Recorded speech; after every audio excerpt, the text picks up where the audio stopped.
Qantas has announced a major restructure of its operations, which will see the creation of 2 new Asian-based carriers and the airline shedding 1,000 jobs.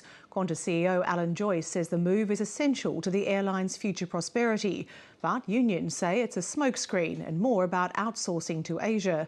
There are also calls for a Senate inquiry into the restructure to see if it breaches the legislation which enabled the privatisation of Qantas. Hamish Fitzsimmons reports. The newspaper ads were designed to help the new Qantas lift off. It's time for a new spirit of Australia, one that reflects how we live, work and travel today. And it'll be lighter, with 1,000 fewer employees. This is, a particularly galling time to see the company announcing major expansion of its operations whilst literally the kangaroo culling 1,000 of its employees. It has made it the best known brand in the world. In the restructure, Qantas will buy new smaller planes, delay the arrival of larger ones and launch new airlines in 2012. Jetstar Japan and a premium carrier in a yet-to-be-named Asian base. Several European routes will now be partnerships with international carriers like British Airways, so Qantas can focus on Asia for its future.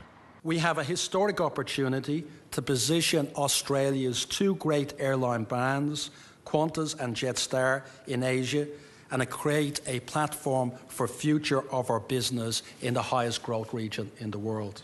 The moves were warmly received by stock markets as the Qantas share price rose, but not so well received by unions. Of course, shifting the airline to Asia is going to reduce the influence that unions do have because Asia is essentially not as unionised as we are at home. In July, Lateline revealed Bangkok-based Jetstar crew were working 20 hours or longer in one shift. Senator Nick Xenophon will introduce a bill on behalf of offshore Qantas employees in a bid to make sure this doesn't happen again. If there are crew flying, whether it's flight crew or cabin crew, on an Australian aircraft in and out of Australia, on Australian domestic routes, they should be subject to Australian terms and conditions. That includes terms and conditions relating to hours, which is very important on the issue of fatigue. Senator Xenophon also wants a Senate inquiry into the proposed restructure to see if it adheres to the terms of the Qantas Sale Act. Qantas can no longer call Australia home. It's becoming more and more like a layover for them. And the opposition leader had questions of his own. My question is again to the Prime Minister, and I refer her to big job losses at Qantas and OneSteel, Australian icons that will be severely affected by the carbon tax.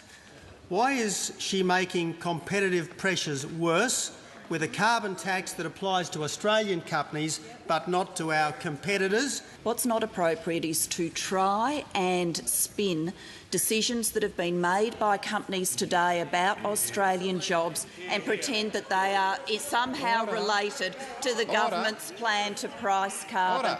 Alan Joyce says part of the reason behind the restructure is that Qantas International is losing money. Qantas International absorbs a large amount of capital that could arguably better be invested in growing and profitable businesses in the group.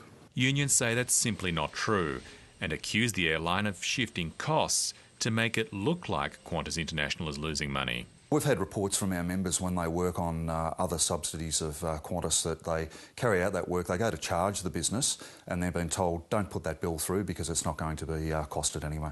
What do you mean? Well, they'll carry out some maintenance on an aircraft that isn't part of the Qantas mainline fleet. They'll put in a charge sheet and it doesn't get processed. The federal government is aware this restructure has the potential to spark industrial action, disrupting flights. We need much better dialogue and cooperation between management and the employees, and I've indicated that to both Qantas and to the trade unions involved. Unions say the time for talk may be over. Qantas catering staff who are currently negotiating a new wage deal may be the first to walk out. We're looking at industrial action due to the obstinate position that Qantas has made, and of course the announcement today has just frustrated the workforce even more. In the long and short haul, there's certain to be more turbulence ahead. Hamish Fitzsimmons, Lateline.